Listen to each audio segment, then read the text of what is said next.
We will call the City of Milton Common Council meeting to order Tuesday, February 6, 2018 at 7 p.m. And can I get confirmation of appropriate meeting notice? The agenda was posted at Dave's Ace Hardware, Piggly Wiggly, and Milton City Hall. Thank you. Approval of the agenda. Move it. Second. There's a motion and a second. All those in favor? Aye. All those opposed? We have an agenda. Our Pledge of Allegiance. Oh, wait, without speakers or ourselves.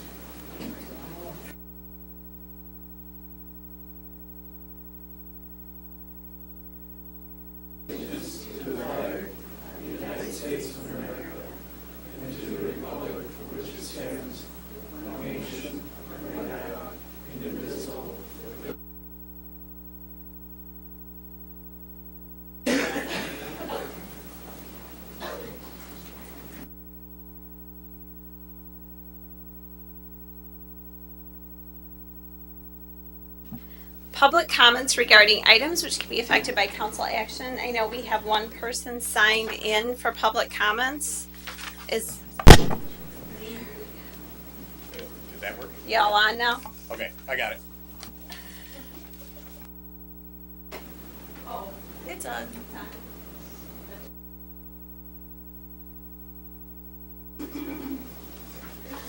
Okay, so who do we have for public comments?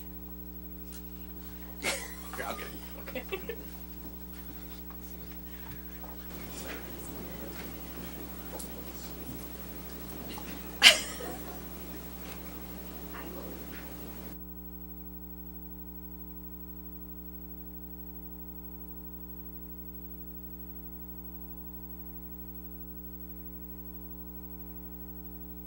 Okay, so we have Richard Boddick, Herb Stinsky, John Bitterer, Mike Frederick. That's Bittner. Bittner? Yes. Okay, sorry about that. And would you like to comment now at the beginning, or would you like to wait till your agenda item comes up? Richard doesn't have an agenda item. Agenda, but Richard, you don't have an agenda item, so you could go ahead and go first. If you could go up to the microphone, please, and then state your first and last name and your address. Thank you. Richard Bottage, 351 Greenman in Milton. Would you like to tell the city Well, council? I'm fairly new to the community. I wasn't aware of the village ordinance as far as snow removal. I moved out here from Janesville in October, and I was out of town around the 2nd when I just was notified, got a letter in the mail a couple weeks ago. So I'm here to just see if I can just get a break this one time. I wasn't aware of it, and I was out of town because of an emergency, and I had to be out of town. And, Mark, is this something we would put on a future agenda then? If the council wished? Excuse me, thanks. Yes, you can certainly just refer it to the staff, and then it can be put on the agenda if it's not otherwise addressed. Yeah. Okay. And is that what you would like? Yes.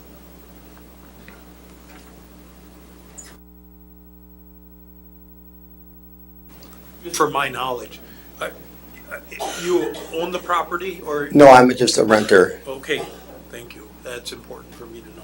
Okay.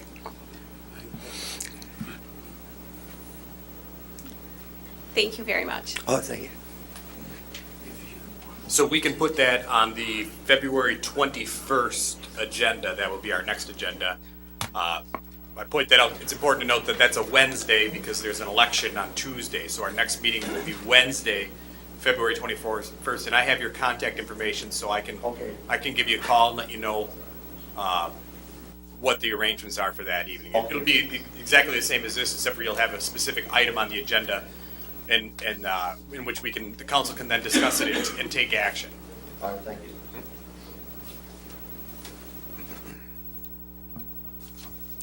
Item number 5, the mayoral proclamation recognizing February as Black History Month. Whereas the month of February is observed nationally as Black History Month to share the accomplishments African Americans have made and continue to offer to this nation.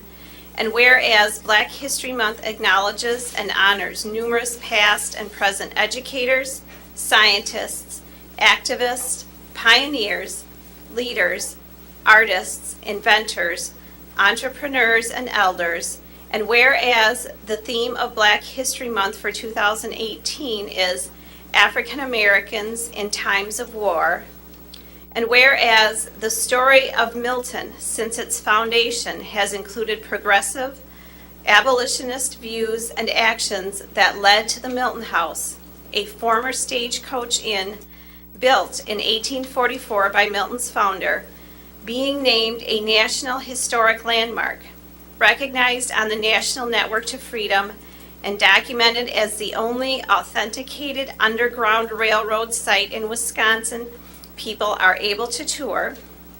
And whereas Andrew Pratt, a self-emancipated slave who came to Milton in the 1860s, never served in the Union Army during the Civil War, but attempted to enlist in 1863 by writing to Wisconsin's governor to approve an exemption to allow a colored man to enlist. And whereas A.B. Lee, born a free African American man in 1833, who migrated north at the beginning of the Civil War and volunteered for Massachusetts 54th, the first African American Union Army Combat Brigade, settled in Milton following the war. And whereas Milton remembers and recognizes the contributions that these two individuals and countless other African Americans have made and are making to the unique fabric that is the community of Milton. And whereas the mayor and common council recognize the significance of Black History Month as an important time to acknowledge and celebrate the contributions of African Americans in the city of Milton and around the United States. Now, therefore, I, Anissa M. Welch, Mayor of the City of Milton, County of Rock, State of Wisconsin, do hereby proclaim February as Black History Month in the City of Milton and encourage the celebration of this month to provide an opportunity for all residents in the city to learn more about the past and to better understand the experiences that have shaped our community and nation. And I will sign this the 6th day of February, 2018.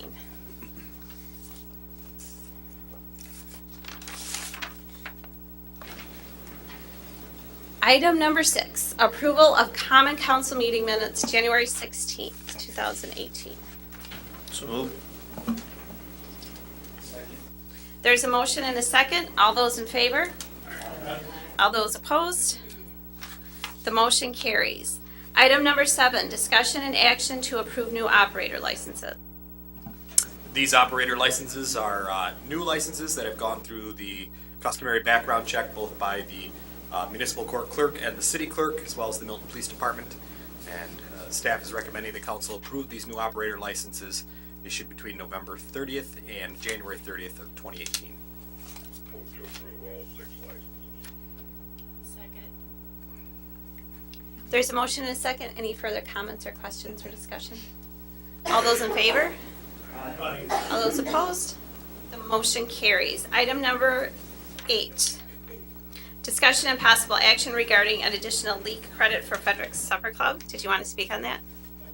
Okay, sure.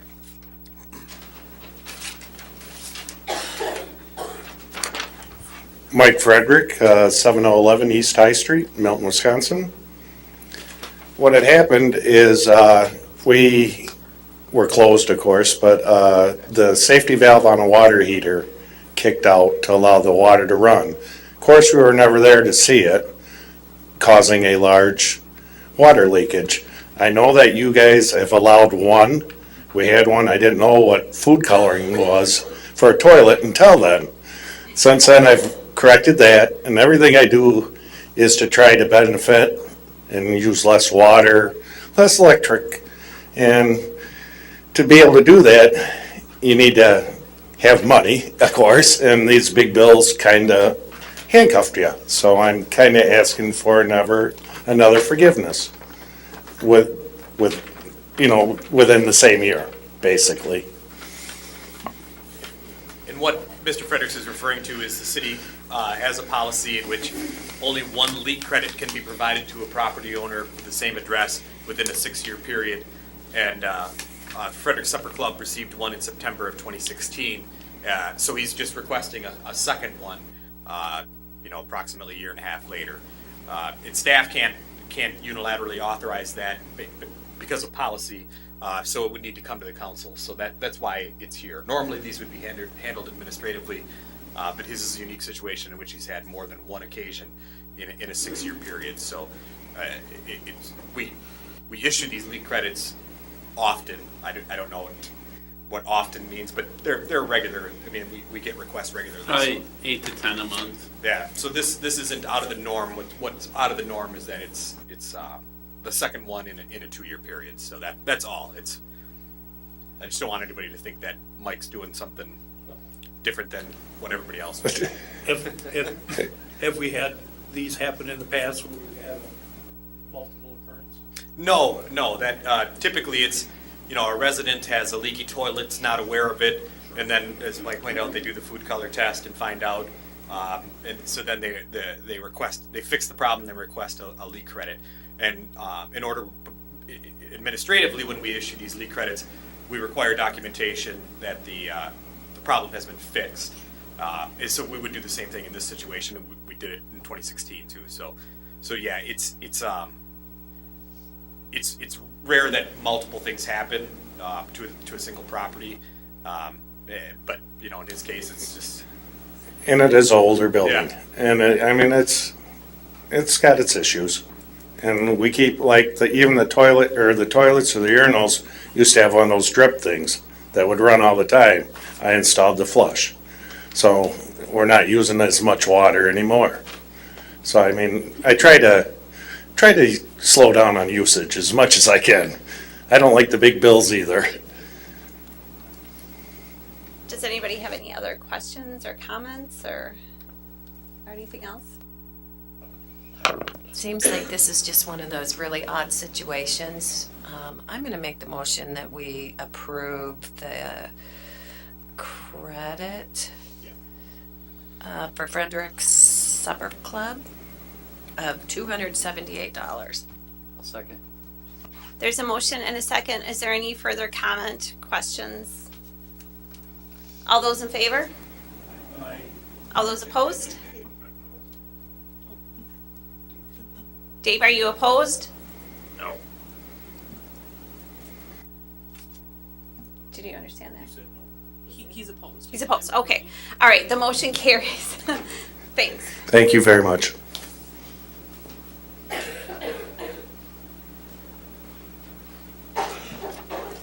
Discussion and possible action on ordinance 440, increasing the speed limit on Parkview Drive from Milton Harmony Town Line Road to Blanche Drive. I do want to, and I know you all got a series of emails, a barrage. Linda Clark so graciously wrote a letter to the editor encouraging feedback, and we did get feedback, so now we can just continue to have that in the courier. Please provide feedback. But I did want to say that I received a phone message from Mike Sessler, and he also was in favor of increasing the speed limit.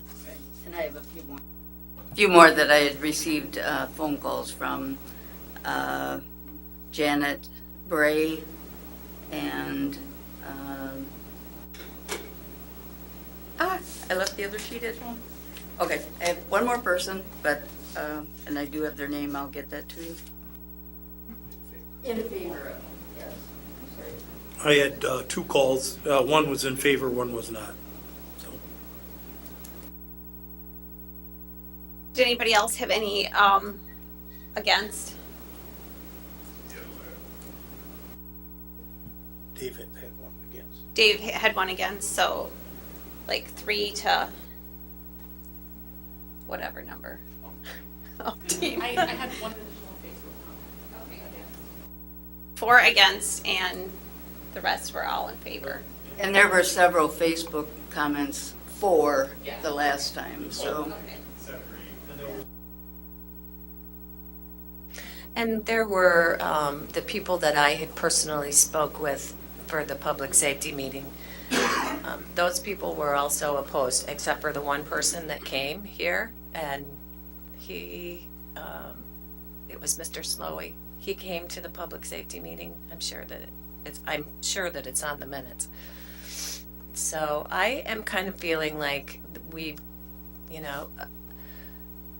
heard from a lot of people about this, which is a good thing. But my concern is that none of these people that we're hearing from that are saying, yeah, change it to 65 or 35 or I whatever. don't think anybody said change it to 65. Oh, yes, they did. One, okay. One person did make a Right. comment. But those people don't live on Parkview Drive. And that's Actually, kind of what, some of them live just off of Oh, right. Parkview Drive. Uh-huh. And most of them indicated that they utilize it on a regular basis, whether they just drive on it or they use YMCA or they're using the park. And so, the point is, Yes. you're referring to people that live further down, and you're justifying the decision and assuming that they're going to continue to speed all the way down the street. And the setting for the additional raise in miles per hour doesn't begin until after the residence exactly. stops. So I'm not sure that the residents, okay, I'm using two different residents, but are affected by that change necessarily. Well, if they've already stated that most of those people that are driving on their portion of Parkview Drive are driving too fast for them as residents, then I feel like it's very important that we listen to what they have to say. And one of the things that I just want to point out also is that we have the majority of our rental property in this area. So do we need to send these individual people that live in these apartments what is going on here? Well, we had a published public hearing. Right. So I guess, and it's only my opinion, so please, other council members, speak up. We've done our due diligence by having a public hearing. Oh, yes, I think that I totally agree with you that the process that has taken place here has definitely been, it's been good. Other than the committee's other council members not being able to be present at the public safety meeting, but, we all know that that's a situation that we'll have with other committees too. One of the things that I pointed out to myself here for my notes for the study tonight is that, Linda, can you just let people know what study you're actually referring to? the Wisconsin Statewide Speech Management Guideline for 2009. There is a place on here, believe it or not, where the local government does have the capability to lower a speed limit by 10 miles an hour in a street, town road adjacent to a public park. And, I have to go, I was doing a little bit of research with our long-range plan that we had set up. And the interesting thing that I found was in speaking, the comprehension plan, in speaking of entrances in the city, they don't even list Parkview Drive. They list the major highways. And so that kind of makes me wonder, okay, so if we have so many people that want to save 10 seconds to get to a stop sign, why aren't they using the streets that they can go faster on? I mean, those streets were they were built for that kind of stuff. So that's just one of the things that I noticed off of the comprehensive plan. I think right now, this is just this particular item on the agenda, so at the end for general items, I'll make a recommendation to put something else on the agenda. But I cannot go back to those people that I spoke with on Parkview Drive and say, well, the people that don't live on this street think that they need to get to that stop sign faster. And we've already been told that there are no changes in our police force. And I also went through some of my magazines that I get at the municipal conference. The trailers. How many speed trailers do we have, Chief? We have one speed trailer. One speed trailer, okay. I pulled out from TAPCO net. We can get another speed trailer, but if we're gonna continue to increase the speed limit in residential areas, I mean, how much money is this council willing to put into for extra signing and speed trailers and police? And how are we gonna enforce a 25-mile-an-hour speed limit on Blanche Drive when we have people on Northside Drive that are driving 35 in front of the school, and that's where our police department needs to be? So I'm not going to say anymore. Appreciate the time and the research that you put into. If you're heading south from Blanche Drive towards the stop sign out there, it's a matter probably of less than a minute difference. I don't see any reason to change it. You're going to be developing that area into a residential area on the east side of or on the west side of Parkview, going up the hill, and then you're going to want it back down to 25 again. I don't see any reason to change it now.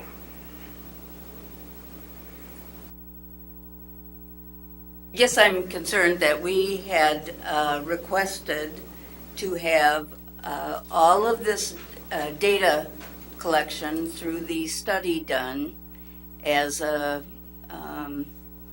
committee, or and we collected the data, and it showed us that the average speed at the 85th percentile and setting it was to be recommended at 35 miles per hour.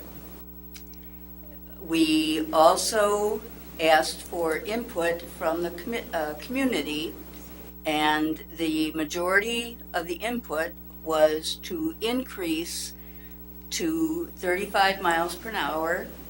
And now, after we've asked for all of that information, we kind of say, well, forget it. Now, why do we ask for all of that information and then just throw it right back and say, we'd rather do it our own way?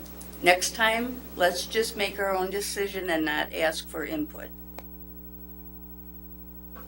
I appreciated the input, and I don't know, I'm not going to guess why another council member makes their own decision, but I'm data driven, and I thought the numbers kind of spoke for themselves. The citizens kind of spoke on this issue, either through the test or via Facebook or email, indicating that an increase is justified, so I'd be in favor of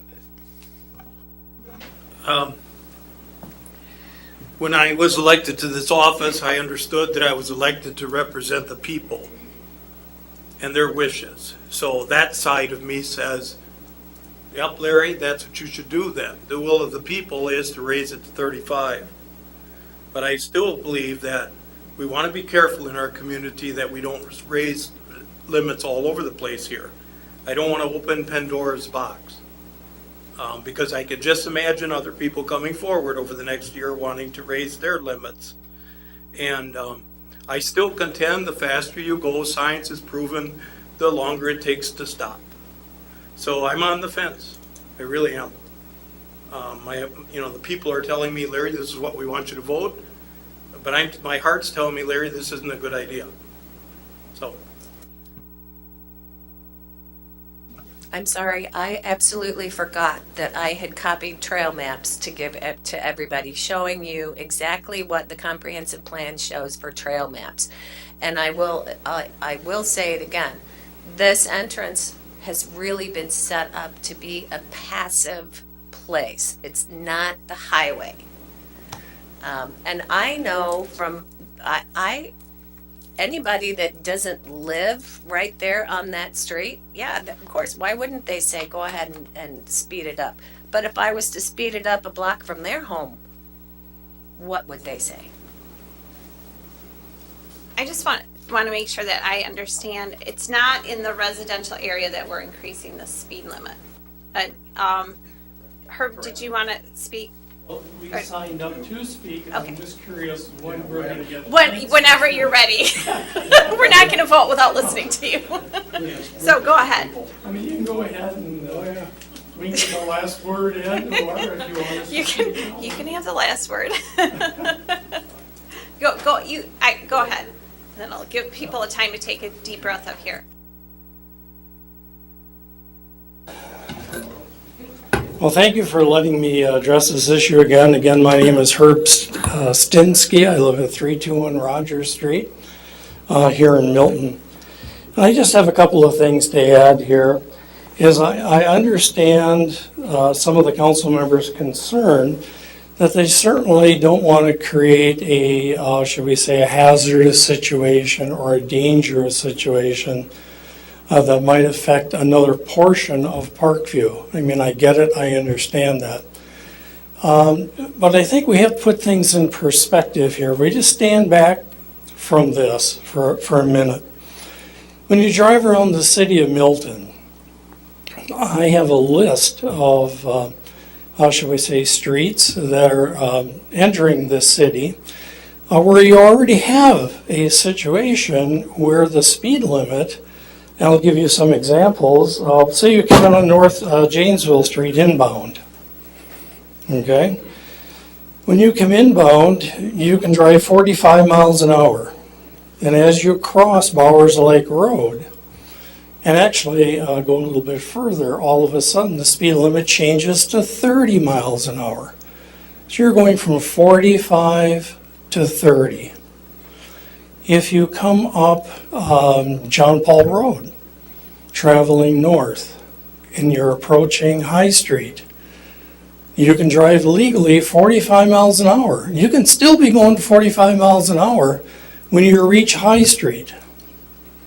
The 25 mile an hour sign is on the north side of High Street. So again, the third situation, which is similar to this one, I think you'll get the idea. Say you're coming in from County Trunk M,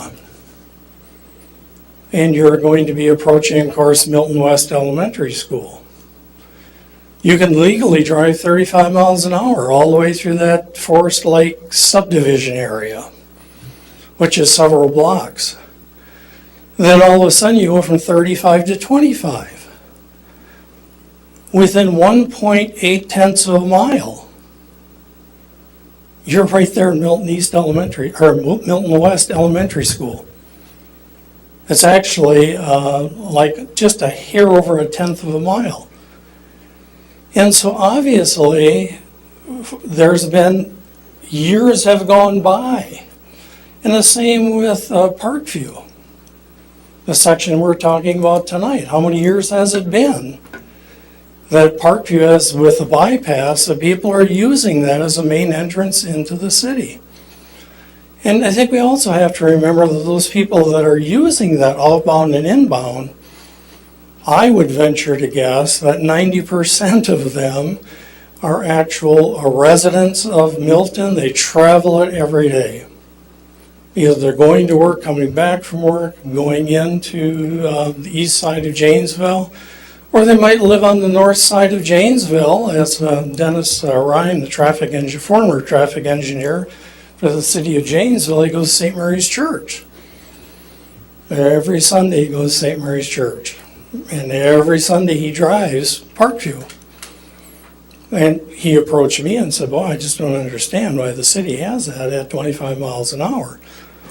Unless it's the city's policy to take the easy way out and simply say every residential street within the city is going to be 25, and that's the way it's going to be."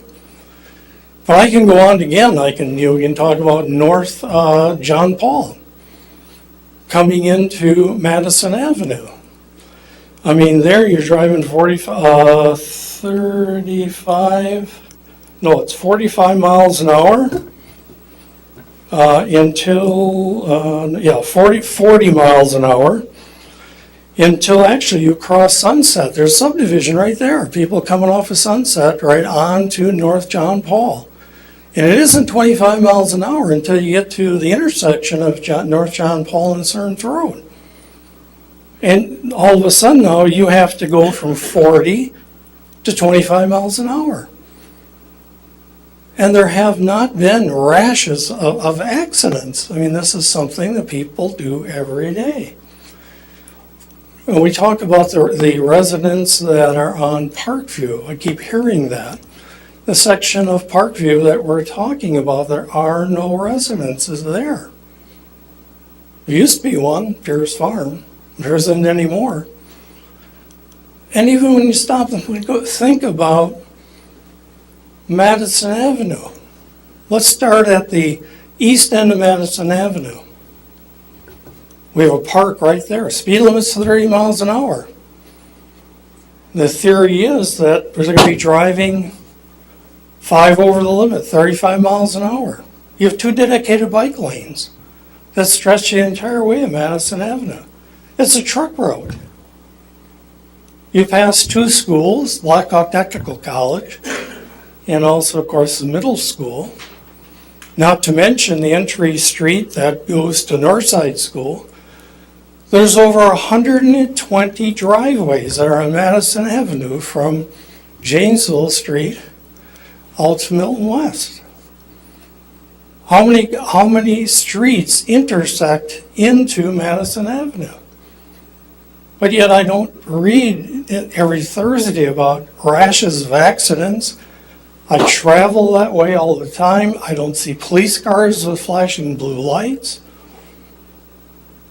So it's my opinion that there are some things the council can do to address this perception of this continued speeding on the residential section of Parkview.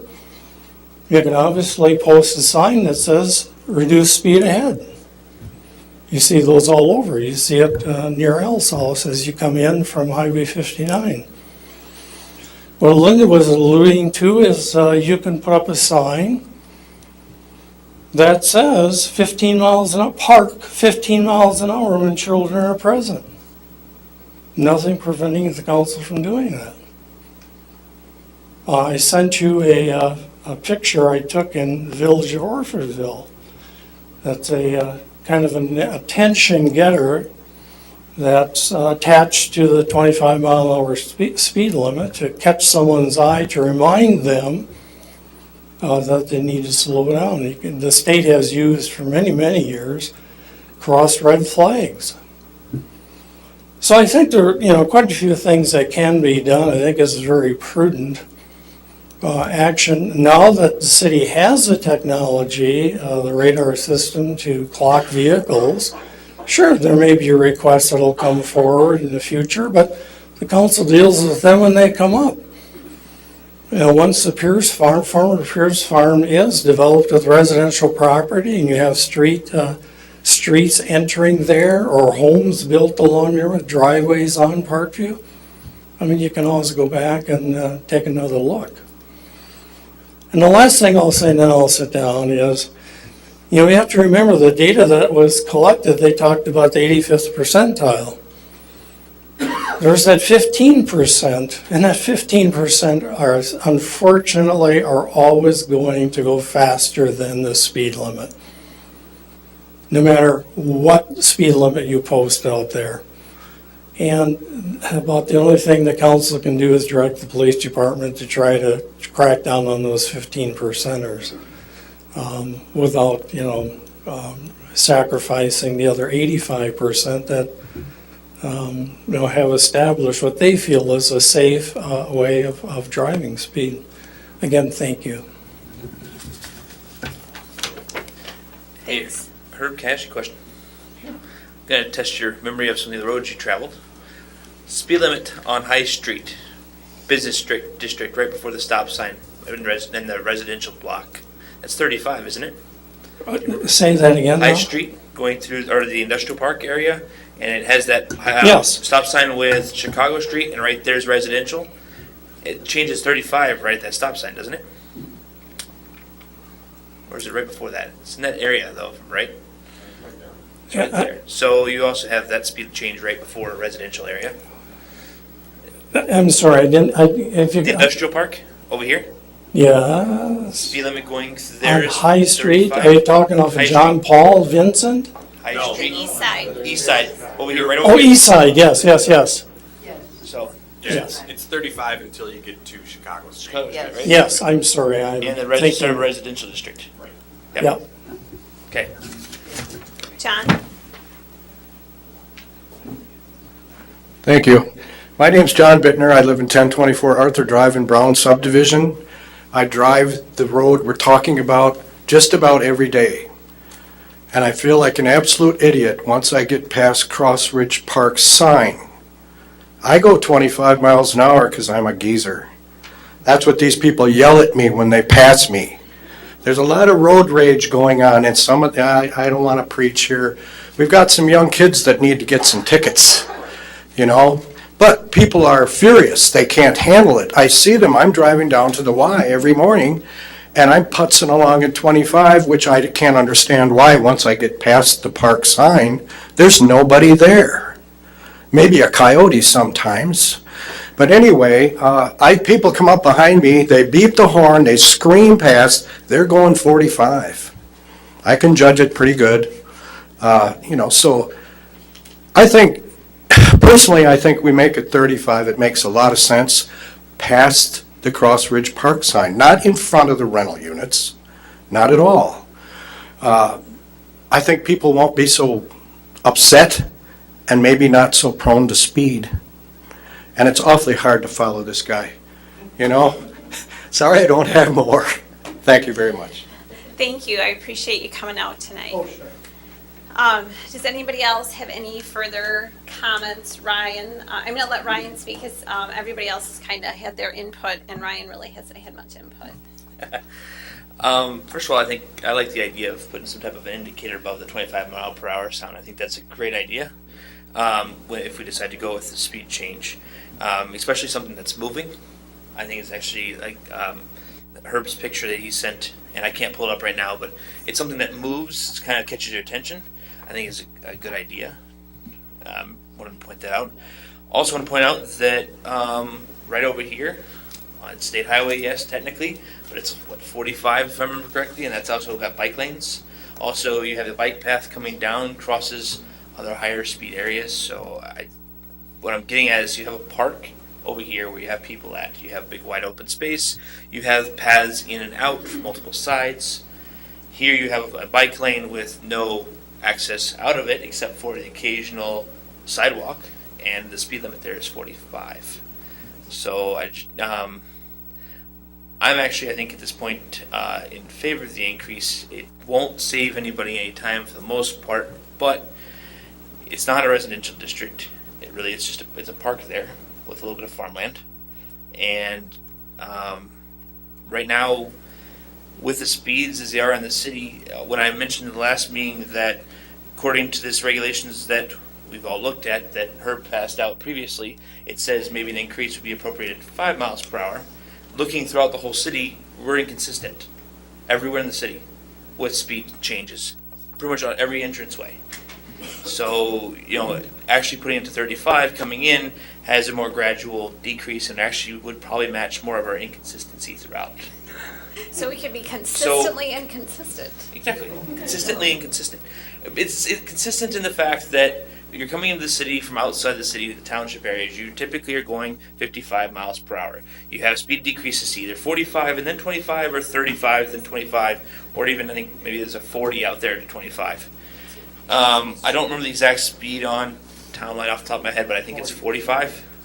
40. Well, it depends on where, Depends where you're at, though. Correct. right at this street it's 40. Right at this street. It depends on where you're coming. So you're still having a step down decrease in speed as you're approaching the city. So this would be adding additional transition in speed down. So So I think what I'll do is I'm gonna read the ordinance out loud so everybody can hear what has been written up for the ordinance, and then I think we should take a vote on it. can I actually have one more thing? Hurry up. All right. Also, I believe if I'm right, I can't find the specific section in this thing here, but it also mentions when taking into account speed limit changes that you really shouldn't plan necessarily for what the long-term future of that location will be. if And I'm you're right. referring to like the Department of Transportation Correct. recommendations? Yes. Okay, so I'm gonna just read the ordinance as it's written, the recommended changes. So whereas the designated speed limit for that portion of Parkview Drive from its intersection with Milton Harmony Town Line Road to its intersection with Blanche Drive in the city of Milton is 25 miles per hour. Whereas the authority of the city of Milton to increase the speed on any city street meeting the criteria for same is found in Wisconsin statute section 349.11. And whereas the city has undertaken an engineering and traffic investigation to determine whether the 25 mile per hour speed limit on the subject portion of Parkview Drive is less than what is reasonable or safe under the conditions found to exist on that portion of the street. And whereas the investigation by the city of the subject portion of Parkview Drive has included a sampling of the actual speed of vehicles traveling on the subject portion of Parkview Drive from October 4th, 2017 through October 9th, 2017, which has resulted in a finding of an average speed for vehicles traveling on said portion of Parkview Drive of 31 miles per hour and the 85th percentile speed of vehicles traveling on said portion of Parkview Drive of 36 miles per hour, such that 85% of the vehicles traveled thereon at the speed of 36 miles per hour or less. And whereas guidelines developed by the state of Wisconsin Department of Transportation recommend that the speed limit on a street should be set within 5 miles per hour of the observed 85th percentile of the speed of traffic on said street, with the lowest risk of crash occurring at approximately the 85th percentile of speed. And whereas, based upon the above-mentioned investigation undertaken by the city and the guidelines of the state of Wisconsin Department of Transportation, the Common Council of the City of Milton finds that a speed limit of 35 miles per hour on the subject portion of Parkview Drive is safe, reasonable, and prudent. So that's the data and the history behind this proposal. And I guess we should look for a motion, either up or down, on this. And then if you don't want this, if you want a different speed limit, or you don't want something else. So I'm looking for a motion on this ordinance right now. Madam Mayor, Can I ask Howie a question? I was just going to ask, would you just remind everyone what that section of road is? Because it didn't, do you follow what he said, what you read? It didn't say it in here. You said specific, but can you just tell, just for the Sure, audience? Just so people know. It's up to Blanche. Milton Harmony Town Line Road. Sorry, Milton Harmony Town Line Road to its intersection with Blanche Drive in the city of Milton. Thank you. Just for our audience. Sure. I'm sorry. Nope. Go ahead, Linda. You had a question for Howie? Oh, that's okay. Howie, what type of street is Parkview Drive? Do you mean is it an arterial or a local street? Right. It's actually, it's a local street. It's a local street? Yeah, And- we maintain it I guess, in-house as an arterial street, but it's technically listed as a local street if you go by DOT standards. So then, does that mean, Howie, that if we change the speed limit, that this is no longer a local street, it's an arterial street? No, that doesn't change that. Can you tell me any other streets that are also arterial / local streets, kind of like what Parkview is? In the entire city?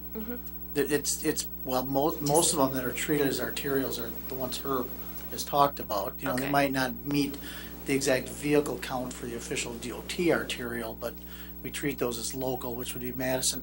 As arterials, we treat like Hilltop Drive, Rainbow Drive, High Street, Parkview, Madison Avenue, John Paul, and Northside. So, and those are the ones that we treat, like when we plow, we do those first, because those are what your main traffic funnels into. Okay, thank you. I'll move that we adopt ordinance 2018-440, Waive the second and third. waive the second and third readings. Second. Okay, May I request a roll call, please? sure. There's a motion and a second, and Inga, go ahead, proceed to your roll call vote. I'm just gonna go right down the line, so we'll start with Dave, No. Larry, No. Yes. Yes. Yes. No? tied. You know, after looking at the data and being objective based on the data that is not only from our engineering and traffic study, but on the data recommended by the Department of Transportation, I'm going to vote yes.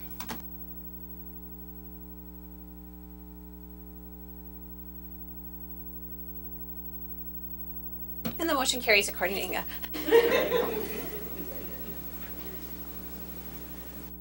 All right. Next, Herb. Yeah, you gonna run for mayor? And I do, you know, I really want to thank everybody for coming out, especially Herb. You've been working with the CDA and looking at all these streets around the city, and to John for coming out and speaking, because we really do appreciate it.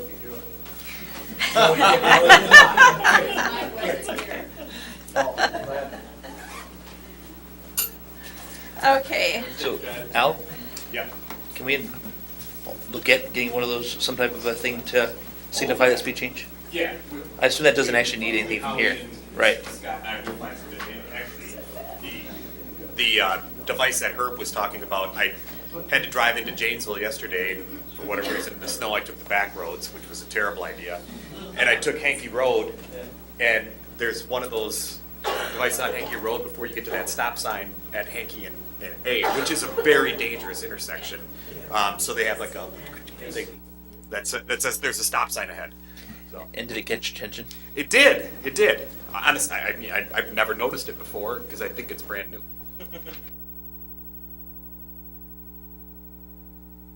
Okay.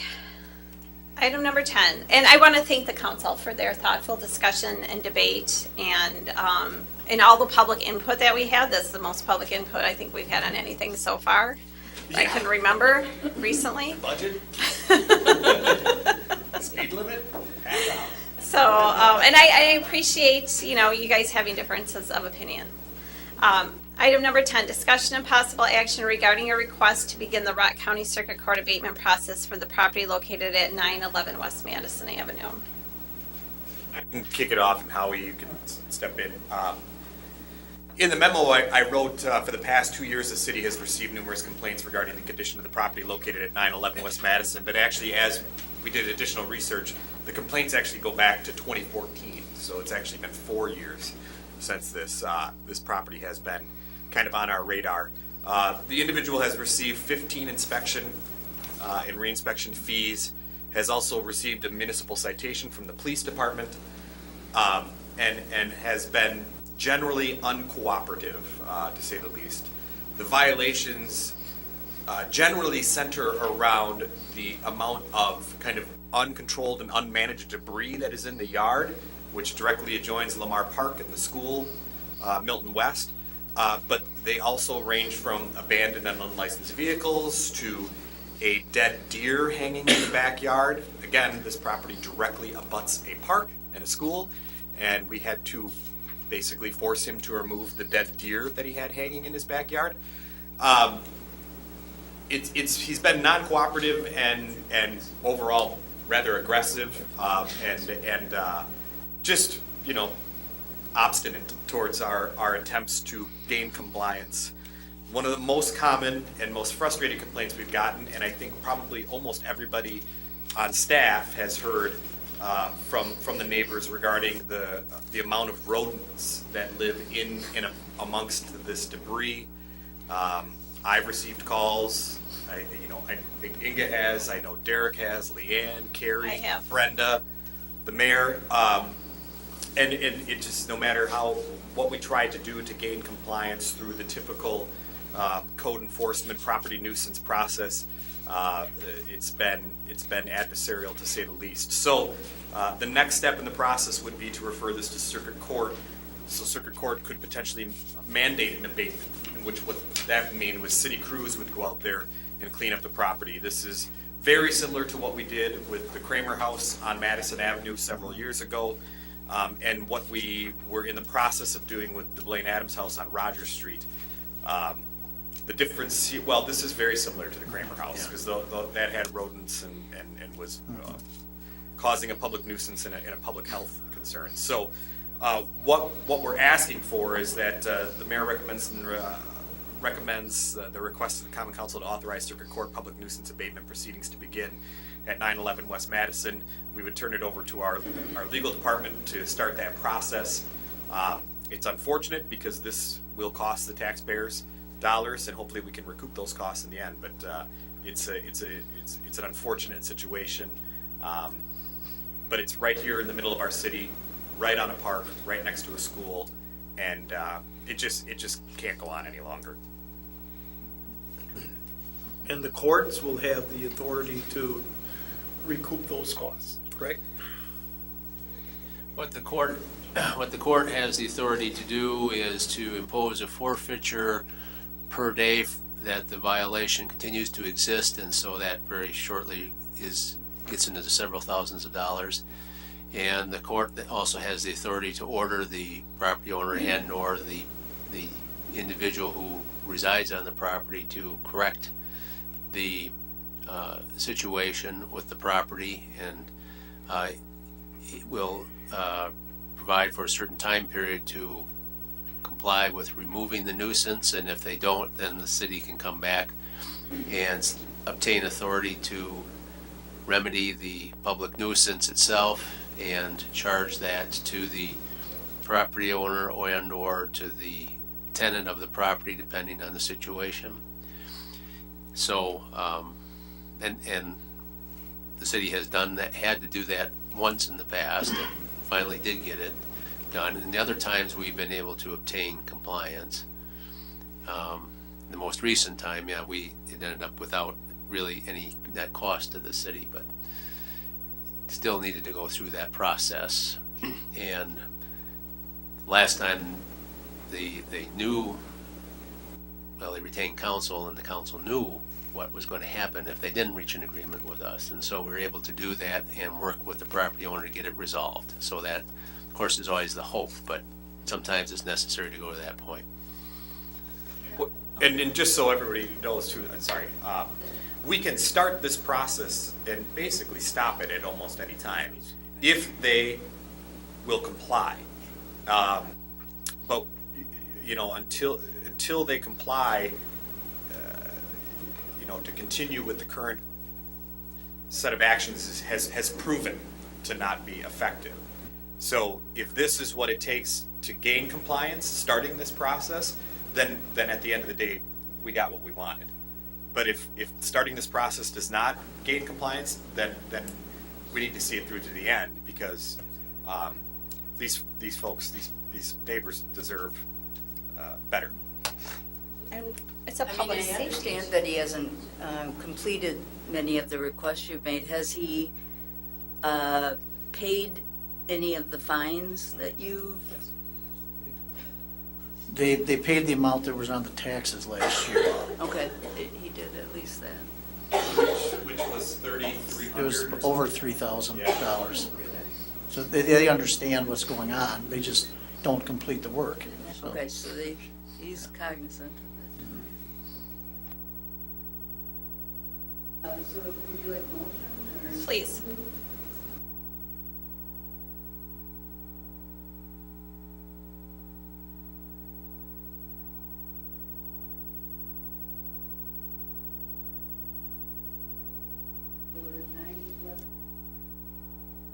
Second. There's a motion and a second. Any further comments or questions? All those in favor? All those opposed? The motion carries. Discussion and possible action on Resolution 2018-01, resolution authorizing the redemption of general obligation promissory note Series 2011C. As I wrote in the memo, the history of this kind of goes back to the summer of 2016 when we did that big refunding.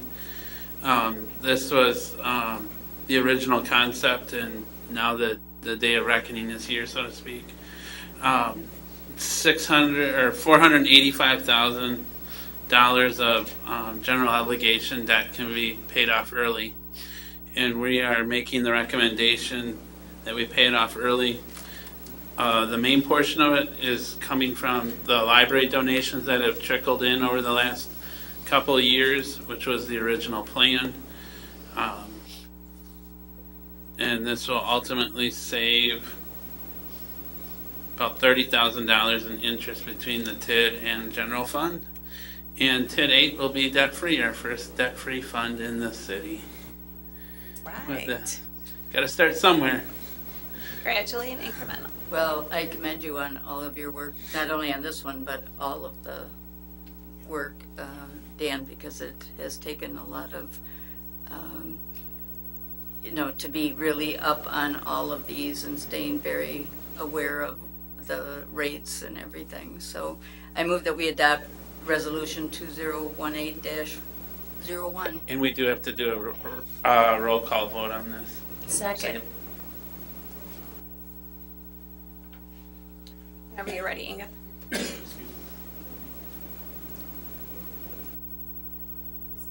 Start at the other end.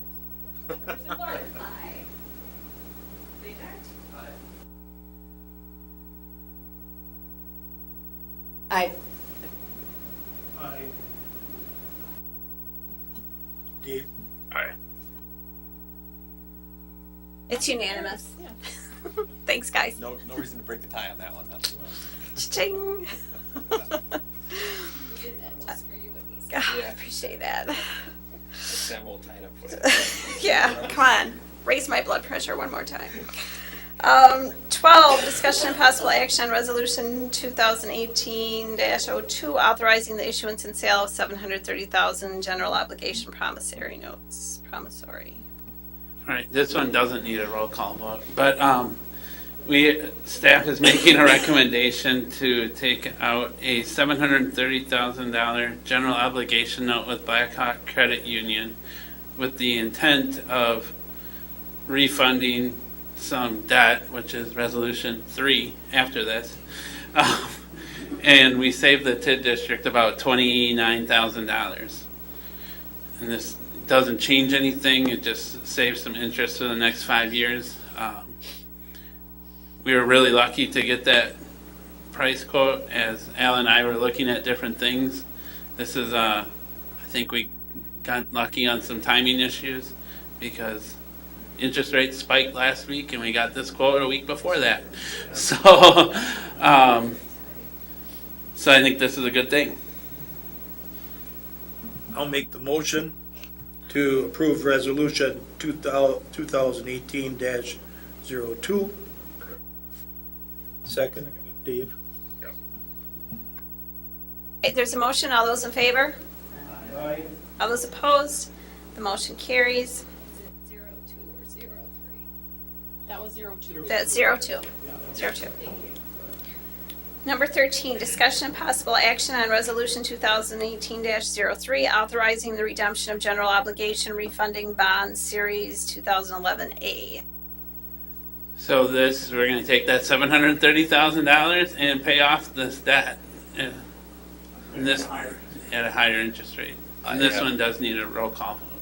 I'll make the motion that we adopt resolution 2018-03. Sorry, Inga.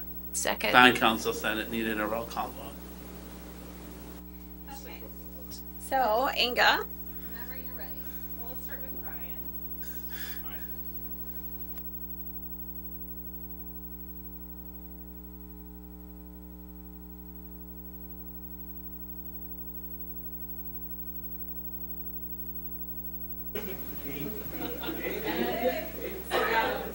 Dave said aye.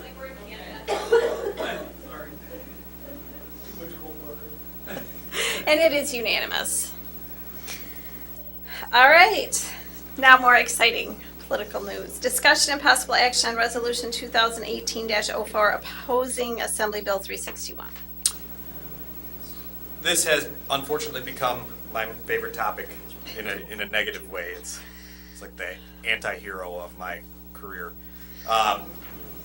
As folks are probably aware of the pending legislation at the state level, Assembly Bill 361 would eliminate the local wheel tax and require and mandate a referendum for any wheel taxes legislation to be passed at the local level.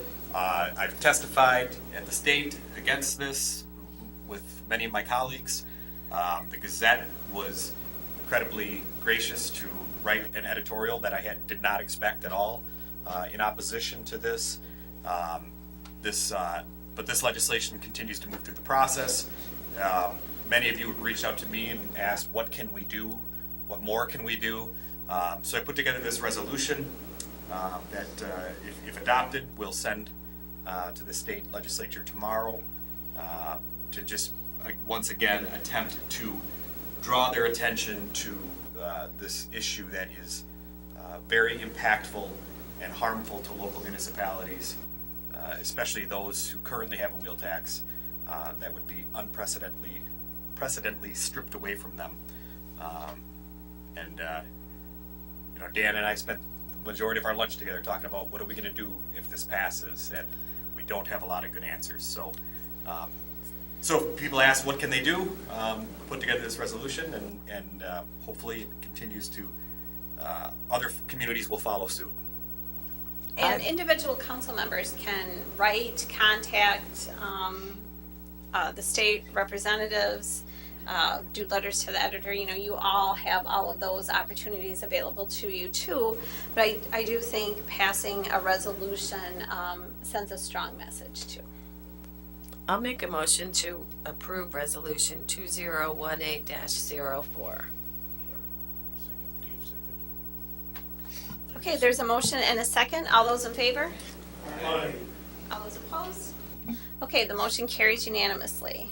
Things are getting easier. We're getting through this agenda. Look at this. I just want you to see, like, this is how big the agenda was tonight. Just in case the mayor did not remember her glasses.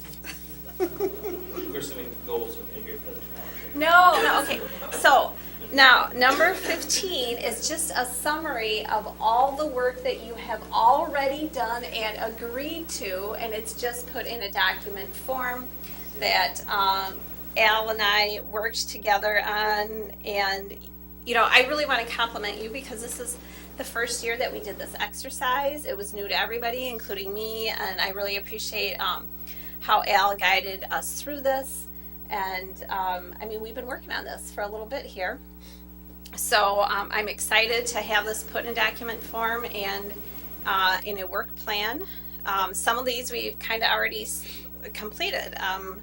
I'm pretty sure that the mayor, the police chief, and the fire chief are registered for the CERT training. Check. So, yeah, yes, that's right. And I want to commend you for that because I know how hard it is with police schedules to, I mean, this is a 3-day training. It's a significant training. It's going to be very valuable. I'm excited to have a CERT team for the city of Milton. So I do appreciate that so much. So please let those officers know that, you know, we really do appreciate the time they're investing, and for you with your scheduling of that time off. So anyways, so is there a motion to adopt the work plan? Was there anything else you wanted to say, Al? No, I mean, I hope folks kind of understand, what we did here. We took that document that you've seen now, this will be the third time you've seen it, added kind of a suffix at the end of each one of those to kind of show their status. Ongoing means that these are things that are either currently completed or just things that are always happening. If it says committees, that means that the committees are already kind of working on that, or a committee has been designated. One important note that I will point out is in this document, as well as the work plan, it calls for several matters to be referred to the Council Policy Ad Hoc Committee, which means that we would need to kind of resurrect that committee and probably look to kind of appoint folks to it, considering the fact that of the 4 members, 75% of them are now elected officials at the council. So I just want to make sure folks kind of understand that. So I guess my belief would be, if you adopt the work plan, that means you adopt that approach, and then we can work towards the mayor and I, or the mayor and the council president can work towards, okay, how who's on the Council Policy Ad Hoc Committee? Do we need to recruit new people, or how's it going to work? And right. So that process can kind of start up. Other than that, again, this is your document. Yes, I put it together, but these are your words, and I want everybody to feel comfortable with this. Go ahead. Make the motion, we approve the 2018 Common Council Work Plan. Second. There's a motion and a second. Any further comments or questions on it? Anything? All those in favor? Aye. All those opposed? Okay, the motion carries, and we now have a work plan. And Woohoo. thank So you one- for one- your time in putting into all of this also, Anissa. Along with everybody else, all the city staff, but So one thing that I will say in regards to this, now that this exists, I will do a better job of kind of updating folks when these objectives are completed or goals are completed. We'll make sure that everybody knows that has happened. So if it means that we have sparklers at that council meeting, or put up some sort of Bruno Mars video on I don't know. Or we can have a little thermometer that we color in when we meet all of our goals. Well, I like it because we also will have something to start with for next year. Yeah.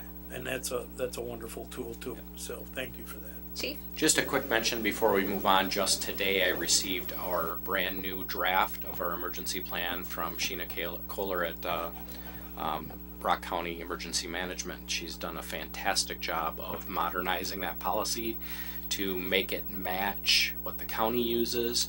Brand new formatting that is now industry standard for government emergency plans, and so a half a check mark on 2B.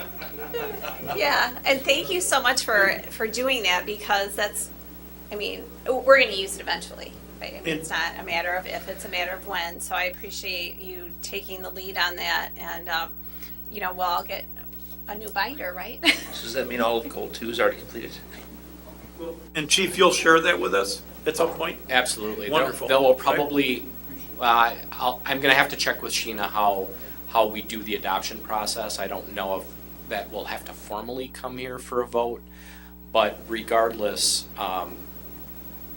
as a warning, this will also come with some training requirements for you all, because there are very specific state and federal responsibilities that elected officials have in emergency response, and that's going to be part of what you can look forward to. I think And that's a good that's why idea we- anyways. I'm sorry. I think that's a good idea anyways. I think it's a great idea, and we increased our training budget this year. So y'all gonna get some more learning in.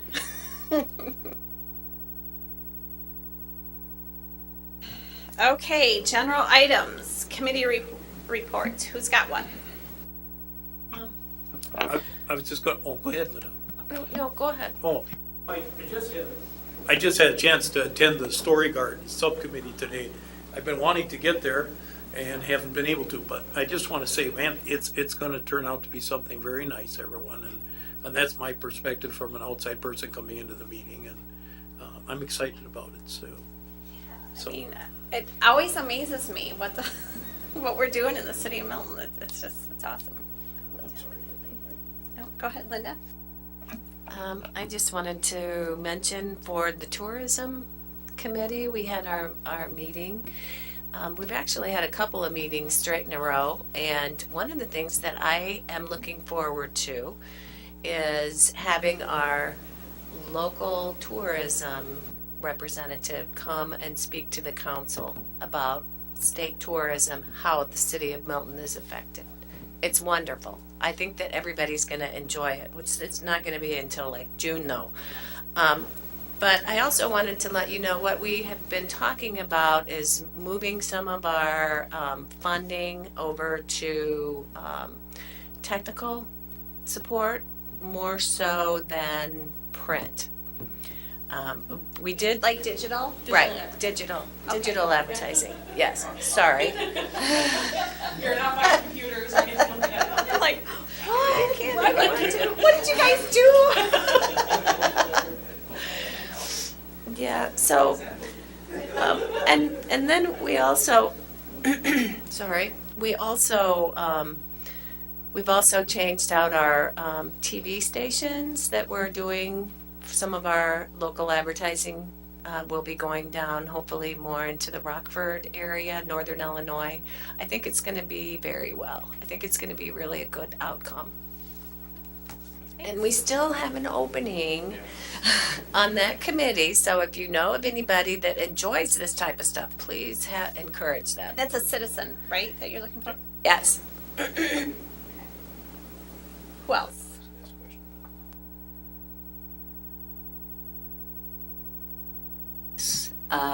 We had a meeting, and just to let everyone know that on Saturday, February 24th, is the Rock and Roll Dinner Show. It's the annual fundraising event, and there's a wonderful band called The Classics coming from Milwaukee. If you're interested, should be a wonderful evening, $40 per seat for dinner and lots of fun. Right, did the Historic Preservation or whatever, Milton House, have their taco fundraiser thing yet? February 17th. Okay. I don't know when there's tacos. Tacos on my mind, and I'm not like And I you. think it's tacos and tequila. I can't Yeah, I was gonna say. But you can't take tequila. Margaritas or tacos. Lots of tequila. I could be wrong about tequila, but I think Anybody else have a committee report? Fire Commission? Did we report on that last time? No. Dave was there. Dave, your Fire Commission report? We were both there. Trying to think of what we discussed. Oh, I remember.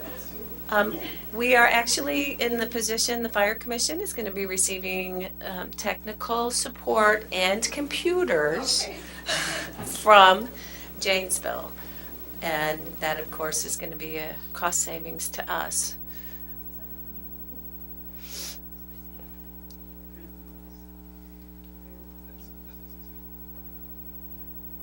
So we're thinking about that, right?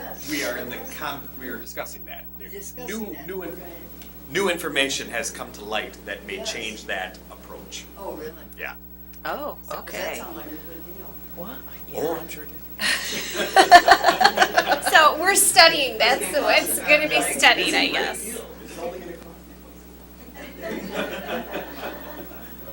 Figuring that out. Anything else?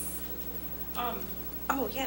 Well, just to add to Story Gardens, the subcommittee is working on putting together a garden walk, and tentative date is July 7th. So just mark your calendars. We'll have more information on that as the details are decided. And then, okay, that's it for committees, right? I'm not going to say anything about the library committee because I think that Lisa has some really good news for We'll us. let that happen during staff report. Committee thing. I was just going to say at Plan Commission this evening, the school district came and gave a brief presentation regarding their proposed project at Milton West. I think overall it was received very well by the Plan Commission. They're going to meet with Parks and Recreation on February 19th, and then the plan is to return to the Plan Commission for final approval on March 6th. Folks who weren't able to attend, I would characterize it as being well received by the Plan Commission. Would you agree? Yeah, it was, yeah. No, there was no comments about the dead deer. Okay, so, staff reports, we'll start with Chief. Since the last meeting, the department has transitioned to our new 9mm pistols. That was approved with our budget request last year, so thank you for that. That transition has gone very well. And we're moving on with that. Lunch with a Cop has been resurrected at Northside. So Officer Schneider and I met with 2 different classes of 4th graders. And since we kind of got a late start on it this year, that's going to be our model going forward, to meet with the entire 4th grade before the end of this school year. I got 0. Usually there's leftover, and when you got 2 classes, it goes fast. So, coffee with the Chiefs last week went very, very well. Chief Banker and I probably, we had conversation with maybe 6 to 8 people that came. He will be holding the event on the last Wednesday, I believe it is, of this month, but I won't be there because I'll be at CERT training. Although if he's going to be attending CERT training, we may have to, I didn't realize until tonight he was attending that, so we may have to, He told me he was attending that. we may have to look into a schedule change for that one. And then we're having it again in March, so. Snow parking, it continues to be a challenge.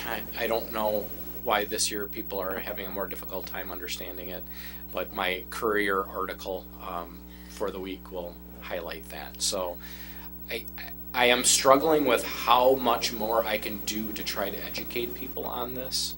I don't want a single cent from snow parking tickets. Writing tickets does nothing to help Howie's people out, because we're just putting a ticket on it after they plow around it, or before they plow around it, but nonetheless they have to plow around it. That doesn't move the car for them. So I'm doing all I can. So as you have outreach in the community and encourage people to be cognizant of that, we've done a number of different ways of communicating that out, and we're still missing folks apparently. So help me with that, please. I was kind of wondering, is a lot of that with the rental properties, or is it just I don't have a everybody? good sense. I don't have a good sense of that. Just because of our speaker that we had tonight, that's kind of why I was wondering about that. And I put an appeal in my article for landlords to definitely share that with their residents, whether they do or not. I'm not And sure. just to be clear, Scott's talking about snow parking tickets. The resident that spoke this evening was about sidewalk shoveling. Correct. So 2 separate entities handled by 2 separate folks. Right, except for this gentleman was a renter, Yes. and I know that my Blanche Drive was filled up, and we had a lot of problems with Blanche Drive for a while. It seems to be doing very well now. But I'm just wondering if we need more outreach to landlords or not. That's why I asked the question. You can get right on that, Linda. You're knocking doors. Thanks, Chief. Anything else? The only other thing, just to note, I received out of the blue request last week, and feel pretty honored to be selected as a male mentor for a program at Milton West. Oh, Al's doing that too. Excellent. So we are being Marcia Schwingles is going to handpick students, male students, for us to act as mentors for, and going to meet about once a week for lunch, and that's pretty cool. So It's I'm happy to very do that. cool and so needed and so impactful, very impactful. Yeah. You know, I'm not sure. It's definitely through the end of the school year. I know that I think my buddy's going to be a kindergartner, so I'll have some time if it does continue beyond the school year. Library, Lisa? How to follow up on 9mm, but I'll try. That was like, wow.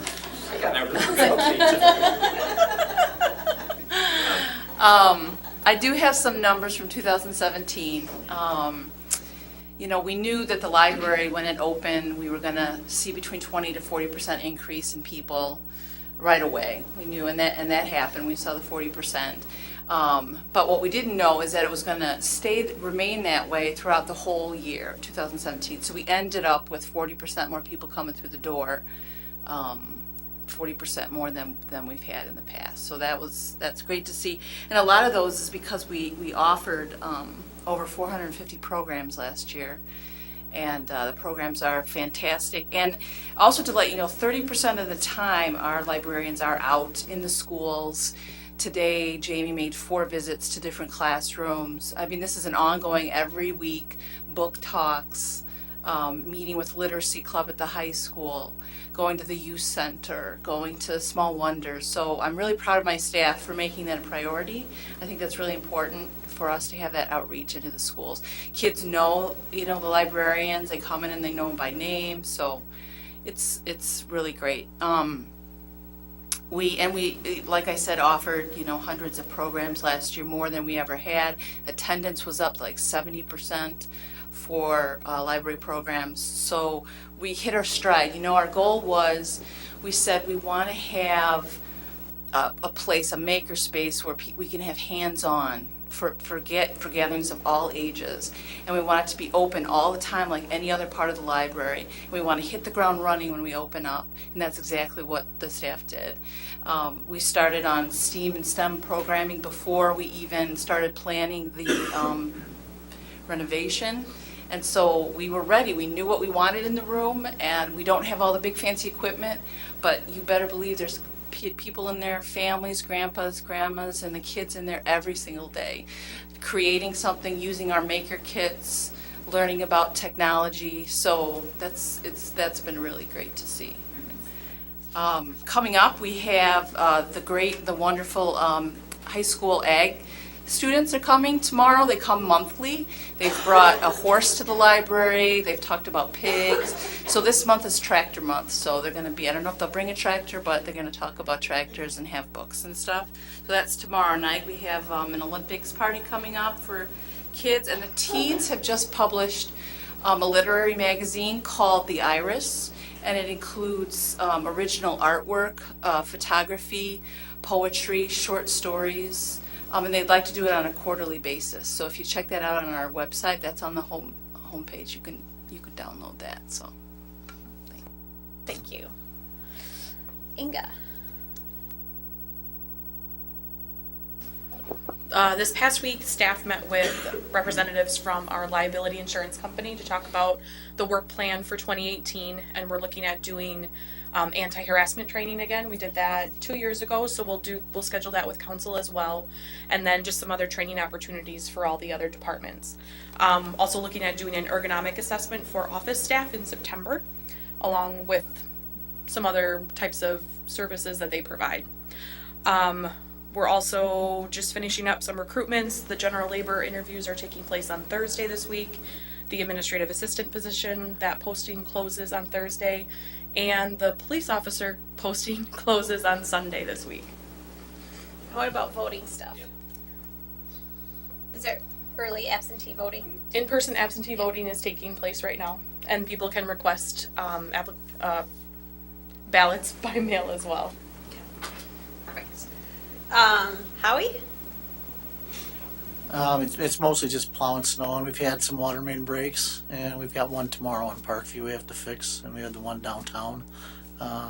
And otherwise, there are engineers, and we're working on the bids for the street projects, and we'll probably have a public hearing for one of them because there's some assessments on the one. So. Oh, and also, Linda, you'd asked about some of the outreach for tickets earlier in the year on some of the really minor snowfalls.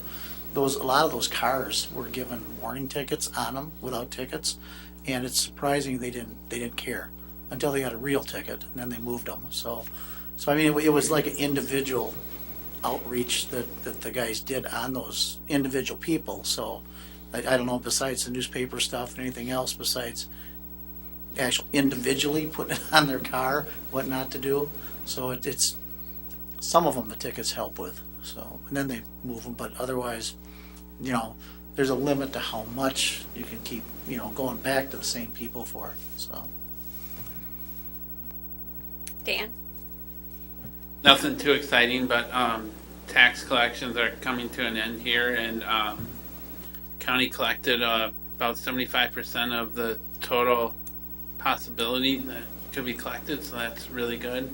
Means our residents are paying promptly, and so I think that's a good thing. Al? Last week, Friday, we met at the community house. As you may recall, one of my goals for 2018 was to help revitalize the community house. We met out there on Friday of last week to look at the current condition of the community house, interior and exterior, the parking lot, pavement, landscaping, things like that. So we're in the process of kind of developing a plan for what we may be able to do on the outside, and then we're hoping to make the inside the project for Milton Make a Difference Day. So we've got some different ideas on what that may look like. We could go really, really big, or we could, you know, do some quick things that will make a huge impact. So that's kind of one of the things that we've been working on amongst everything else. So. Okay, so team building. That's gonna be so easy, so easy. I was gonna make it hard, but I'm like, no, I'm not gonna do that. So, as you know, the Olympics are starting this week, the Winter Olympics. And if you could compete in any Winter Olympic sport without injury, what would your preferred Olympic sport be to compete in? I love downhill skiing. I haven't been able to do it recently, but I would absolutely do something in the lines of downhill skiing. I love doing it. The fear of injury piece is the key to your question. But I eliminated Exactly, it. exactly. So since that is off the table, absolutely downhill skiing. Hockey and curling, I know they're kind of opposite each other, but both of them intrigue me, so. Anybody else? Me too. Luge, yeah, yeah. Absolutely. I'm going to say ice skating. I just, Speed it's or figure? figure. You said without injury. There you go. You got something? The snowboarding, well, if there's no injury. Right, I potential, know. so, yeah. It'll be fun. Anybody? Chief? So as long as we're living in fantasy, if I can remove a bunch of pounds as well, then I would say probably luge. I wouldn't look good in that suit right now, but yeah, that's what I want. Lisa? I honestly don't have one, so I'm going to say fantasy here. If there was an event for algebra, I would love to compete. I love algebra. If I had a job just doing algebra. Ryan? I'll say this, kind of segue a little bit first. This weekend I saw a sporting event I've never seen before or even heard of before called skioring. I don't think it's an Olympic sport though, but it's being pulled on cross-country skis by dogs. But Olympic sports, I would say ski jumping would be a lot of fun. Also probably bobsled. Supposedly there's a Jamaican bobsled team this year. Women's bobsled. Jeremy? See, at least he's...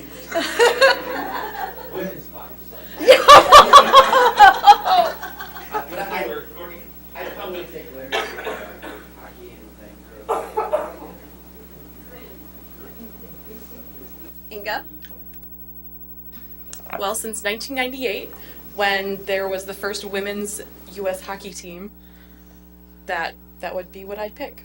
So. Who else are we missing? Dave? Bobsled. Two-man, yeah. So we need like a council field trip to King Hill for all these bobsledders. Dan? Hockey. Mark, it's all on you.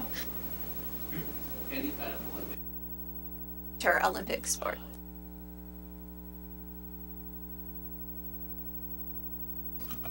Let's see.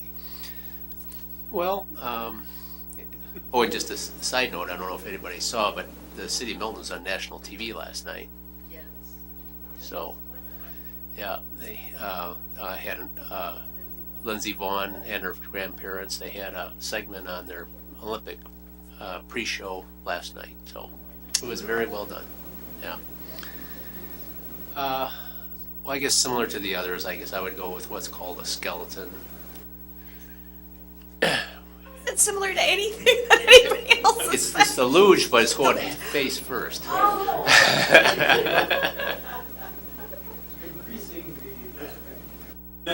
Injury free. I take away the injury. And the fun factor.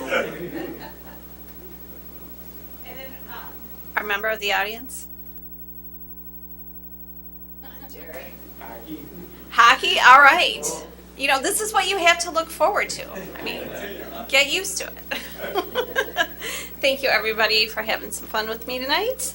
Next meeting, Wednesday, February 21st, 2018 at 7 p.m. And it is on a Wednesday. It's a Wednesday because we have... on Tuesday at 7 o'clock. There's going to be a lot of people in here. Yes, we want to set a record for spring primary voting. And the forum is here, the primary forum is here on Thursday evening at 6 o'clock. For school board candidates. Yes. Yeah. So it's going to be broadcast live on JATV. Yes. But we'll get the disc and then upload it to.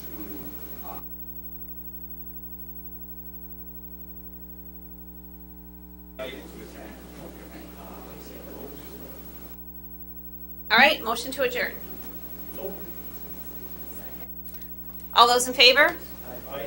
Opposed? Motion carries. See y'all